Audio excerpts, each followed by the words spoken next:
ఏమంటే ఇలా రాశారేమంటే అవునన్నా, నేను చెప్పలేదు కానీ నిజం రాశారంట. దాని మీద పెద్ద పెద్ద మ్యూజిషన్స్ పెద్ద కాన్ఫిడెన్స్ జరిగింది ఇక్కడ. అవును. అయితే దానికి ముఖ్యులు ఎవరు వాళ్ళ మీద నేను కోర్టుకి వెళ్ళి జయించాను. అది వేరే విషయం.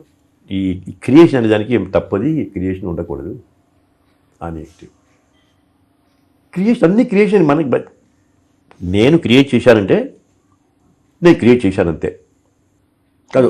అసలు ఆఖరి కోర్టు జడ్జి ఫైనల్ డెసిషన్ అప్పుడు ముఖ్యమైన ఆయన్ని నన్ను పిలిచారు. ఏమిటంటే ఇగో ఇదే ముఖ్యంగా ఏమిటి, మాకు క్రియేషన్ అన్నమాట వాడకూడదు, వాడచ్చు. ఇది తేడా.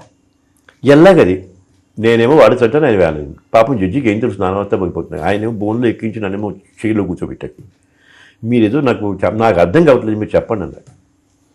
అప్పుడు నేను జడ్జి గారితో చెప్పాను, అయ్యా దీనికి అర్థం నేను చెప్పగలను కానీ చీప్గా ఉంటుంది, నేను అలా చీప్ మాటలు ఇక్కడ కోర్టులో మాట్లాడడానికి నాకు మీరు అనుమతి ఇస్తే నేను చెప్తాను, గో అహెడ్ అన్నాడు. ఆయన అడగండి, ఆయనకి పిల్లలు ఉన్నారని అడగండి, అది ఎవరు క్రియేట్ చేశారు అడగండి, బ్రహ్మనే ఎవరు క్రియేట్ చేశారు, ఆయనే చేశాగా పిల్లల్ని, ఆయన వల్ల పిల్లలు పుట్టారా ఇంకెవరి వల్ల పుట్టారా, ఎవరికి దాంతో కేసు అయిపోయి ఫినిష్, ఇంకేముంది అంతే కదండి.